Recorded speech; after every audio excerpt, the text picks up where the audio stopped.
Explanation start करने से पहले मैं एक बात आप लोगों से क्लियर कर दूं कि इस मूवी की स्टोरी थोड़ा घुमा फिरा के दिखाई गई है, लेकिन मैं सीधे सीधे इसका एक्सप्लेनेशन करूंगी। तो ये कहानी शुरू होती है प्राचीन भारत से, जहाँ कई सारे ऋषि मुनियों ने हिमालय पर्वत पे बैठकर तपस्या की थी और इस वजह से उन्हें एक वरदान मिला था और आसमान से एक ब्रह्म शक्ति धरती पर उतरी थी।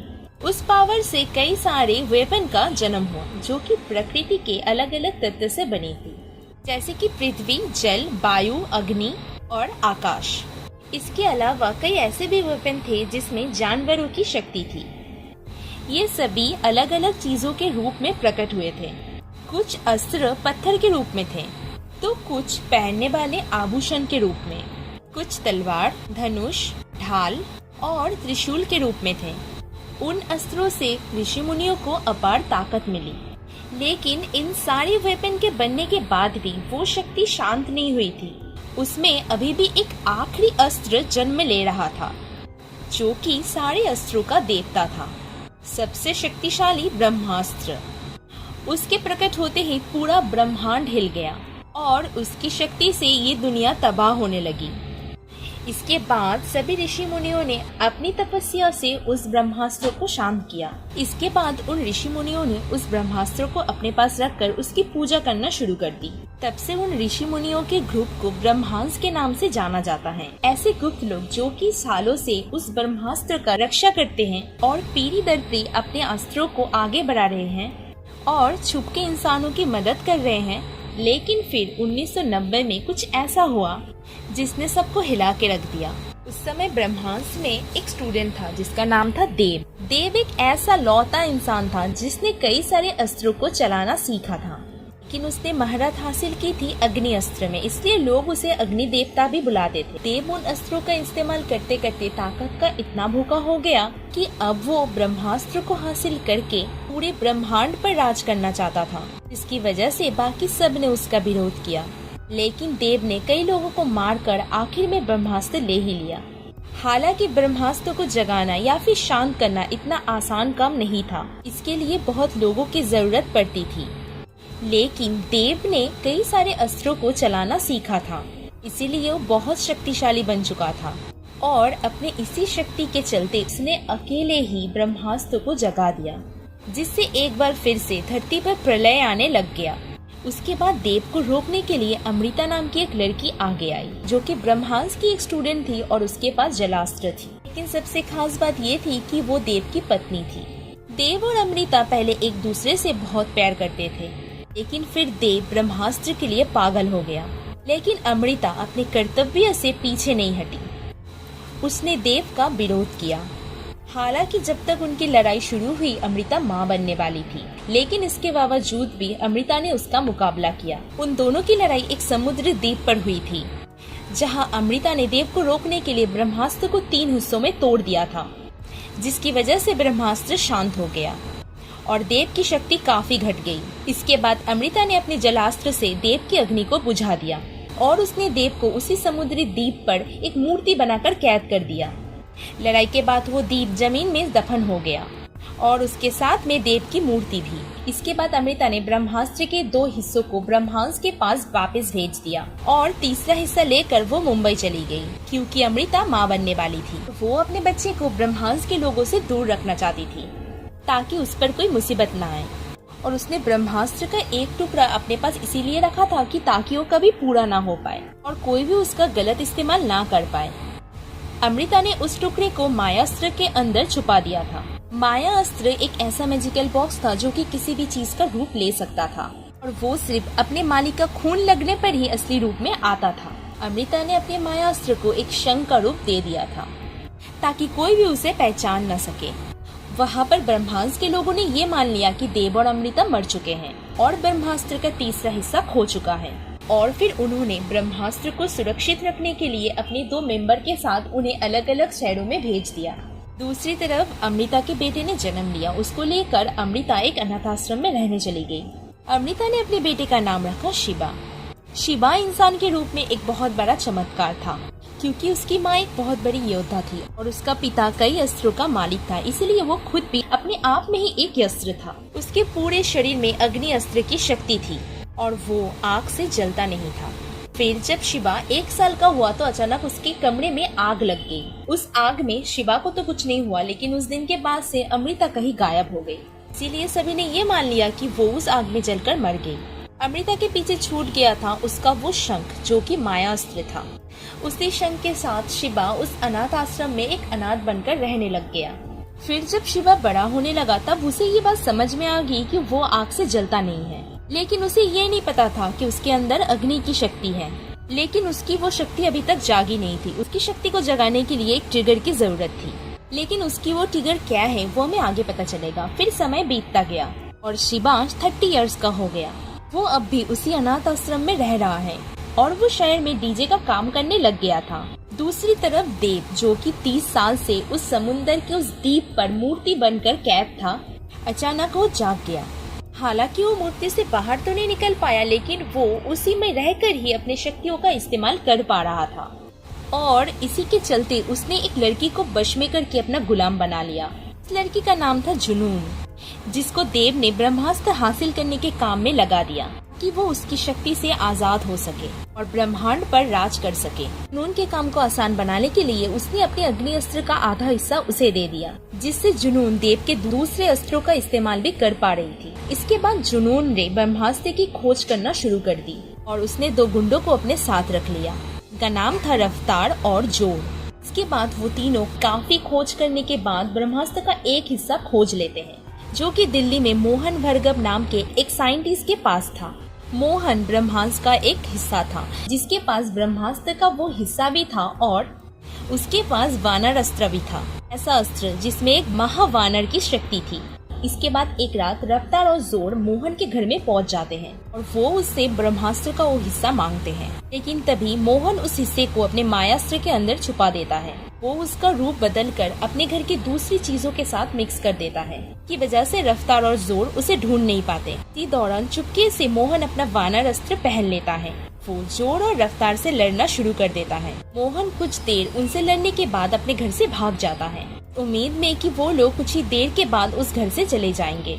इसके बाद जब मोहन अपने घर आता है और अपने मायास्त्र को असली रूप में लाता है, जुनून वहाँ पर आकर अपनी शक्तियों से मोहन को पकड़ लेती है और वो उससे ब्रह्मास्त्र का वो हिस्सा छीन लेती है। के अलावा वो मोहन का वानर अस्त्र भी ले लेती है, जिसे वो रफ्तार को दे देती है। इसके बाद वो उससे ब्रह्मास्त्र के बाकी 2 हिस्सों के बारे में भी पूछती है, लेकिन मोहन उसे बताने से इनकार कर देता है। इसीलिए जुनून अपने शक्तियों से मोहन के दिमाग को कंट्रोल करके सच जानने की कोशिश करती है। इसी दौरान शिबा मुंबई में ईशा चैटर्जी नाम के एक लड़की से उससे मोहब्बत हो जाती है और ईशा भी उसे पसंद करने लग जाती है। और इसी प्यार की वजह से शिबा के अंदर के अग्नि अस्त्र जाग जाते हैं और अब आग उसकी तरफ आकर्षित होने लग जाती है। इसके अलावा शिवा उस अग्नि अस्त्र से भी जुड़ गया था, जो कि देव ने जुनून को दिया था। और इसी वजह से शिबा मुंबई में बैठे बैठे ही दिल्ली में जुनून क्या कर रही है वो जान पाता है।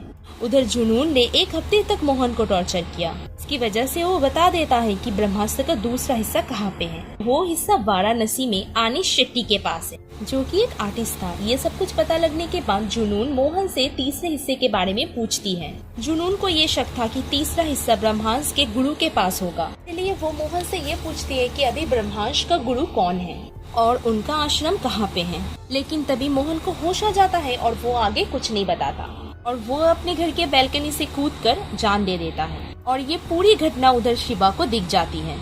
पहले तो वो सपना समझकर उसे छोड़ देता है, लेकिन जब इसके बाद वो ईशा से मिलने जाता है तब उसे न्यूज के द्वारा ये पता चलता है कि साइंटिस्ट मोहन भार्गव ने सुसाइड कर लिया है। इसके बाद शिबा को ये समझ में आ जाता है कि उसने जो कुछ भी देखा वो सब कुछ सच है। इसके बाद वो सब कुछ ईशा को भी बताता है।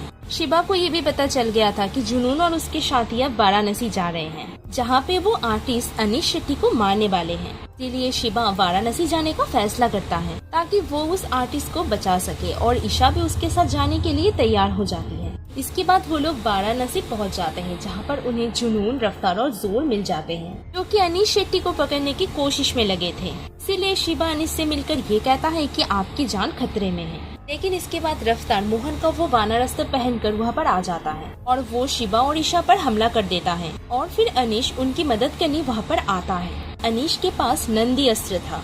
उस अस्त्र में 1000 नंदियों की शक्ति थी। उसकी मदद से अनीश रफ्तार को रोकता है इसके बाद शिबा, अनीश और ईशा वहाँ से भाग जाते हैं। रास्ते में शिबा अनीश को ये कहता है कि जुनून और उसके साथी ब्रह्मास्त्र को हासिल करना चाहते हैं। इसीलिए अनीश ब्रह्मास्त्र के आश्रम जाने का फैसला करता है कि वो बाकी लोगों को सावधान कर सके, और इसीलिए कार से वो तीनों हिमाचल प्रदेश के लिए निकल जाते हैं। इधर जुनून और जोर आधे रास्ते तक पहुँच जाते हैं उनका पीछा करते हुए। और इसके बारे में जब अनीश को पता चलता है तब अनीश शिबा और ईशा को वो ब्रह्मास्त्र का हिस्सा देकर ये कहते हैं कि ब्रह्मास्त्र के आश्रम तक इसे पहुंचा दो, और अनीश वहाँ पर खुद रुक के जुनून और जोर का सामने है। वो उसके ट्रक को नंदी अस्त्र के मदद से रोक देता है, लेकिन फिर जोर अनीश को बहुत सारी गोली मार देता है। इसके बावजूद भी अनीश उनके ट्रक को एक खाई में धकेल देता है और वो खुद भी उस खाई में गिर जाता है। लेकिन इधर जुनून उस खाई में गिरने से पहले ही खुद पे और जोर पर एक कवच बना लिया था, इसलिए वो दोनों बच जाते हैं। लेकिन अनीश गोली लगने की वजह से और खाई में गिरने की वजह से मर जाता है। इसके बाद जोर उसका नंदी अस्त्र निकाल कर अपने पास रख लेता है। दूसरी तरफ शिबा और ईशा आश्रम जाने के लिए निकल गए थे। तभी रफ्तार बानर अस्त्र का इस्तेमाल करके उसके कार का पीछा करना शुरू कर देते हैं, लेकिन वो दोनों उससे लड़ते हुए किसी तरह आश्रम तक पहुँच जाते हैं।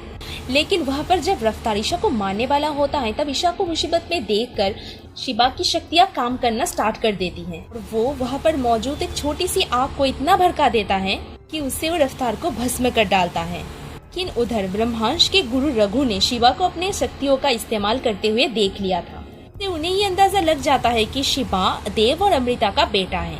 इसके बाद शिबा और ईशा आश्रम में जाते हैं और गुरु को ब्रह्मास्त्र का वो हिस्सा देकर वो लोग ये कहते हैं कि कुछ बुरे लोग उनके पीछे हैं। ये सुनकर गुरुजी शिबा को ब्रह्मास्त्र की लड़ाई में शामिल होने के लिए कहते हैं। पहले तो शिबा इसके लिए मना कर देता है, लेकिन जब गुरुजी शिबा को ये कहते हैं कि तुम्हारे माँ बाप इस ब्रह्मास्त्र का मेंबर थे और वो उनके दोस्त थे, तो ये सुनकर शिबा अपने माँ बाप की कहानी जानने के लिए वहाँ पर रुक जाता है। इसके बाद वो वहाँ पर रहकर बाकी लोगों के साथ ट्रेनिंग में लग जाता है और अपने गुरु की मदद से अपनी शक्तियों का इस्तेमाल करना सीख जाता है। शिबा आग को काबू करने में तो सफल हो गया था, लेकिन वो बिना चिंगारी के आग को नहीं जला पा रहा था। इसी के साथ गुरुजी को ये शक होता है कि ब्रह्मास्त्र का तीसरा हिस्सा खोया नहीं था, अमृता उसे अपने साथ लेकर गई थी। इसीलिए वो ईशा को वापस मुंबई में भेजकर शिबा के कुछ पुरानी चीजों को वापस मंगवा लेते हैं, जिनमें वो शंख भी शामिल था। इसके बाद गुरु शिबा को उसके माँ बाप की कहानी सुनाते हैं, और जैसे ही वो उस शंख पर शिबा का खून लगाते हैं वो अपने असली रूप में आ गया था, क्योंकि वो मायास्त्र अमृता का था और अमृता का और शिबा का खून एक ही था। इसीलिए वो शंख अपने असली रूप में आ जाता है। इसके अंदर से उन्हें ब्रह्मास्त्र का तीसरा हिस्सा मिल जाता है। दूसरी तरफ जुनून देव को ये कहती है कि उसे ब्रह्मास्त्र का एक हिस्सा मिल गया है, लेकिन बाकी हिस्से ढूंढने में उसे मुश्किल हो रही है, क्योंकि शिबा उनके काम में दखल दे रहा है। इसीलिए देव जुनून को बहुत सारे छोटे पत्थर देता है, जिसमें अग्नि अस्त्र की थोड़ी शक्तियाँ मौजूद थी। इसके बाद जुनून जोर के साथ हिमाचल प्रदेश पहुंच जाती है, और वहां पे वो उन पत्थरों की मदद से कई लोगों को अपने वश में करके उन्हें अपनी सेना बना लेती है। इसके बाद वो सब लोग मिलकर ब्रह्मास्त्र के आश्रम को ढूंढना शुरू कर देते हैं। इसके बाद शिबा और उसके साथियों से जुनून का एक सैनिक टकरा जाता है, जिसके पास से उन्हें उस पत्थर का एक लॉकेट मिल जाता है। इसके बाद जब वो लॉकेट को पहनता है तब उसे शिबा की मूर्ति दिखाई देती है। इसके बाद शिबा को ये समझ में आ जाता है कि जुनून असल में देव के लिए काम कर रही है, जो कि आज भी ब्रह्मास्त्र हासिल करना चाहता है। इधर शिबा वो लॉकेट पहनकर जुनून से भी जुड़ गया था। इसके बाद जुनून उसके दिमाग में घुसकर आश्रम का पता लगा लेती है। ये सब कुछ देखकर गुरुजी काफी डर जाते हैं और वो आश्रम को खाली करना शुरू कर देते हैं। लेकिन तभी जुनून अपने फौज के साथ वहाँ पर आ जाती है और वो गुरुजी से ब्रह्मास्त्र का दूसरा हिस्सा छीन लेती है। इसके बाद वो आश्रम के सभी लोगों को बंदी बनाकर तीसरा हिस्सा ढूंढने की कोशिश करती है। इसके बाद शिबा वो तीसरा हिस्सा देने के बहाने जुनून के सामने जाता है और वो अपने सभी साथियों को आजाद करके जंग शुरू कर देता है। इसके बाद ईशा और बाकी लोग ब्रह्मास्त्र को जुनून से दूर रखने की कोशिश में लग जाते हैं। शिबा जुनून के फौज पर अपने आग से हमला करता है, लेकिन क्योंकि उन्होंने देव का वो पत्थर पहना था इसीलिए वो लोग जल नहीं रहे थे। इसके बाद शिबा और उनके दोस्त उस सैनिकों के गले से पत्थर को निकालना शुरू कर देते हैं। इसके बाद वो सभी लोग जुनून के कब्जे से बाहर आ जाते हैं और जुनून का ग्रुप कमजोर पड़ जाता है। इसके बाद गुरुजी और शिबा मिलकर जोर को मार डालते हैं, लेकिन आखिर में जुनून को ब्रह्मास्त्र का तीसरा हिस्सा मिल जाता है। उन्हें जोड़कर वो उसे पूरा कर देती है। ब्रह्मास्त्र के प्रकट होते ही उसकी शक्ति से पहले जुनून मारी जाती है। के बाद उसकी शक्ति से पूरी धरती तबाह होने लगती है। और इस बुरे वक्त में जब शिबा और ईसा एक दूसरे का हाथ थामते हैं तो उनके प्यार की ताकत से शिबा के अंदर का अग्नि अस्त्र पूरी तरह से जल उठता है। और तब उसके अंदर से एक आग पैदा होती है जो कि इतनी शक्तिशाली थी कि उस आग से ब्रह्मास्त्र शांत हो जाता है और दुनिया तबाह होने से बच जाती है। इसके बाद वो लोग उस शांत ब्रह्मास्त्र को अपने पास रख लेते हैं। शिबा और ईसा उसी आश्रम में रुक जाते हैं। अब शिबा अपनी शक्तियों को अच्छी तरह से इस्तेमाल करना सीख चुका था। वो बिना चिंगारी के भी आग जला पा रहा था। जंग अब खत्म हो गई थी, लेकिन आखिर में हमें पता चलता है कि कहानी अभी बाकी है, क्योंकि जुनून ने जब ब्रह्मास्त्र को जोड़ा था तो उसकी शक्ति से देव उस मूर्ति से आजाद हो गया था और अब वो ब्रह्मास्त्र लेने के लिए खुद सबके सामने आएगा। ये कहानी मूवी के दूसरे पार्ट में दिखाई जाएगी जिसका नाम है देव। तो आज के वीडियो में बस इतना ही। मिलते हैं नेक्स्ट वीडियो में, तब तक के लिए bye. Keep smiling and be healthy.